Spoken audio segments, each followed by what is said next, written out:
Récapitulons les connaissances que nous venons d'apprendre. Les premiers rois de la dynastie des Capétiens étaient donc des rois faibles. Le premier d'entre eux était donc Hugues Capet, le fondateur de la dynastie, couronné en 987. Autour de l'an 1000, le royaume de France est divisé en comtés et duchés. Les ducs et les comtes doivent leur puissance à leurs vassaux, qui sont des guerriers auxquels ils se lient par la cérémonie de l'hommage. Cette organisation de liens entre seigneurs s'appelle la féodalité. À l'abri de leur château fort, les vassaux se sentent maîtres de leur seigneurie. Les rivalités entre seigneurs entraînent de nombreuses guerres privées. Conséquence, dans cette société féodale, les premiers rois de la dynastie des Capétiens sont très faibles. Ils ne parviennent pas à imposer leur autorité au-delà du petit domaine royal situé autour de Paris et Orléans. Le roi dispose cependant de quelques atouts face aux grands seigneurs du royaume. D'abord, le roi peut compter sur l'appui de l'Église. Ensuite, deuxième argument, le sacre à Reims procure au roi un prestige exceptionnel. Le roi est sacré par l'évêque de Reims, il est marqué de l'huile sainte qui aurait servi au baptême de Clovis. Puis il est couronné et reçoit les instruments du sacre. Le roi est considéré comme l'élu de Dieu. Le sacre lui donne une grande autorité morale et le met au-dessus des grands seigneurs du royaume. Vous trouvez ici conservés au musée du Louvre les insignes de la royauté. La couronne, la main de justice, le sceptre qui lui confère un pouvoir de commandement sur son pays, et enfin l'épée et son fourreau qui montrent que c'est un roi justicier et protecteur. Hugues Capet a donc fondé une nouvelle dynastie. Alors la question que nous allons nous poser, c'est comment ses successeurs vont réussir à imposer leur autorité sur l'ensemble des grands seigneurs du royaume. Après plusieurs règnes de souverains assez effacés, intéressons-nous à deux grandes figures de rois au Moyen-Âge qui vont profondément marquer l'histoire de notre royaume. Il s'agit du roi Philippe Auguste qui a régné de 1180 à 1223, c'est-à-dire à la fin du XIIe siècle et au début du XIIIe siècle, et son petit-fils, le roi Louis IX, devenu après sa mort le roi Saint-Louis, qui a régné pendant une grande partie du XIIIe siècle. Alors, on retient les dates. Fin du XIIe siècle, XIIIe siècle, c'est la période pendant laquelle les rois capétiens vont réussir à s'imposer progressivement face aux grands seigneurs. Comment? C'est ce qu'on découvre tout de suite à l'aide de l'émission d'M6.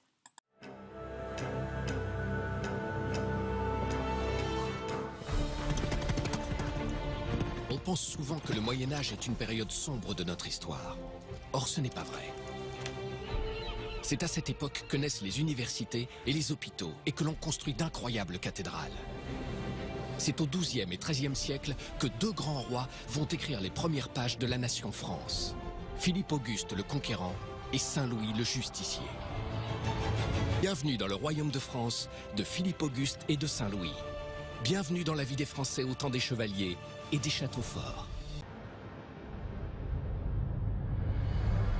Au début de notre histoire, la France telle que nous la connaissons aujourd'hui n'existe pas.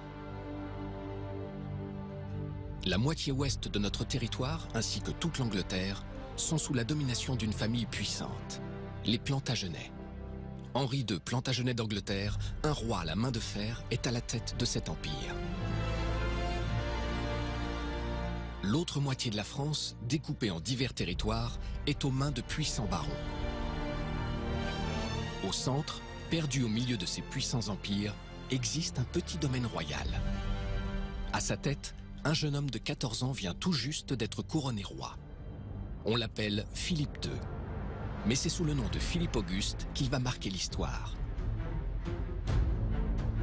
À cet instant, le jeune roi signe tous les actes de son titre, roi des Francs. Nous sommes en 1179. Peine monté sur le trône, Philippe Auguste doit faire face à la rébellion de plusieurs barons. Après plusieurs batailles, le jeune roi de 18 ans gagne ses galons de souverain et signe un traité de paix avec ses principaux ennemis. Le roi vit au palais de l'île de la Cité, à Paris. La ville n'est pas encore la capitale du royaume, mais elle compte déjà 25 000 habitants. C'est une ville médiévale, donc c'est une ville qui était assurément parfaitement insalubre, à cause du fait qu'il n'y avait pas d'égout, à cause du fait qu'il y avait des formes de promiscuité entre les lieux d'habitation et les lieux d'activité, la boucherie, les tanneurs. Les pots de chambre sont déversés dans la rue. À cette pollution humaine s'ajoutent les odeurs des animaux de basse-cour qui font office d'éboueurs. Mais au milieu de ces rues étroites, commence à s'élever un joyau d'architecture. La cathédrale Notre-Dame. Il y a 20 ans que sa construction a débuté et les travaux prendront encore 200 ans. C'est toujours aujourd'hui un des symboles de Paris. Au XIIe siècle, Paris devient non pas l'unique résidence royale, mais enfin la principale résidence des rois en France.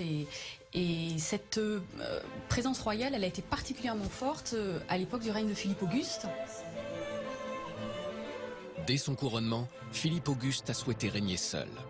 Il a écarté sans hésiter sa famille du pouvoir. C'est un guerrier, c'est un battant, c'est un militaire. Il va volontiers l'arme au poing et il a un appétit féroce, mais de domaine.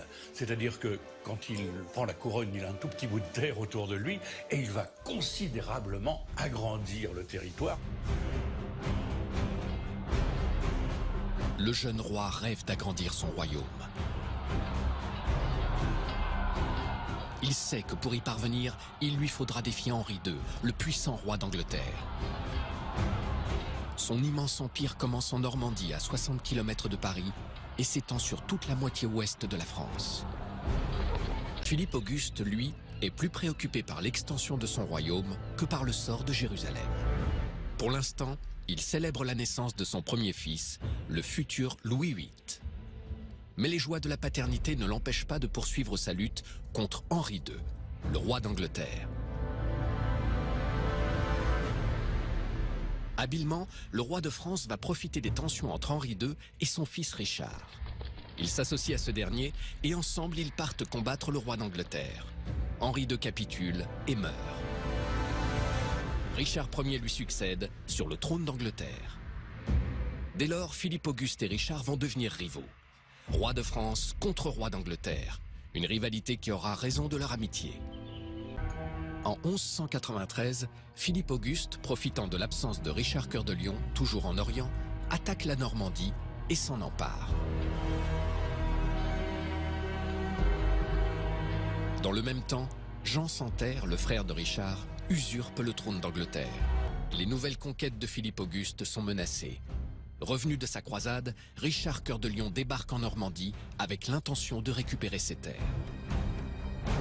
La guerre entre les deux rois va ainsi durer 5 ans. Mais en 1199, lors de l'attaque d'un château, Richard est atteint par une flèche. Il meurt quelques jours plus tard, à 41 ans, au faîte de sa gloire. Son frère Jean sans Terre remonte aussitôt sur le trône d'Angleterre. Très vite, les hostilités entre Français et Anglais vont reprendre.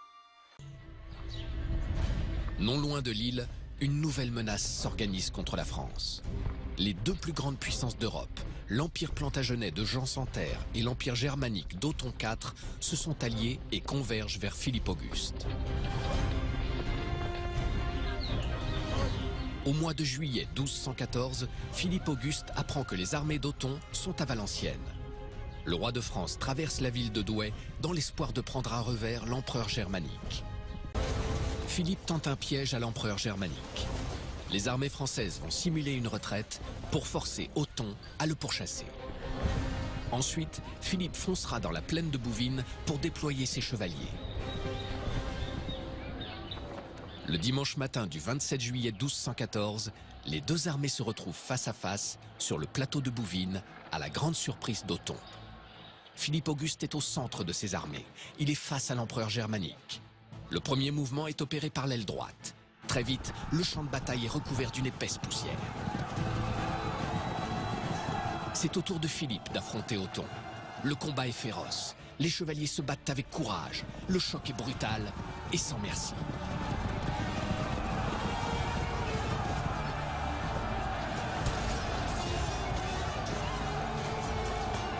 Philippe, c'est le désastre. Son flanc gauche vient de céder. Le roi se retrouve à 2 contre 1. Il est assailli par l'ennemi qui le fait tomber au sol, un ennemi qui veut sa mort.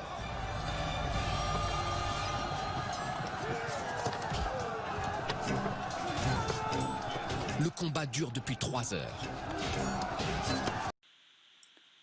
Comment se termine la bataille de Bouvines? C'est ce que vous allez découvrir après avoir étudié le document que vous avez reçu dans votre cahier, qui vous présente 2 extraits d'un témoignage de l'époque. Cette fois-ci, ce sont des documents du Moyen-Âge que vous étudiez, ce n'est pas une reconstitution comme vous venez de la voir dans l'émission d'histoire de M6. Voilà, vous étudiez ces 2 extraits et vous regardez la suite dans la prochaine vidéo.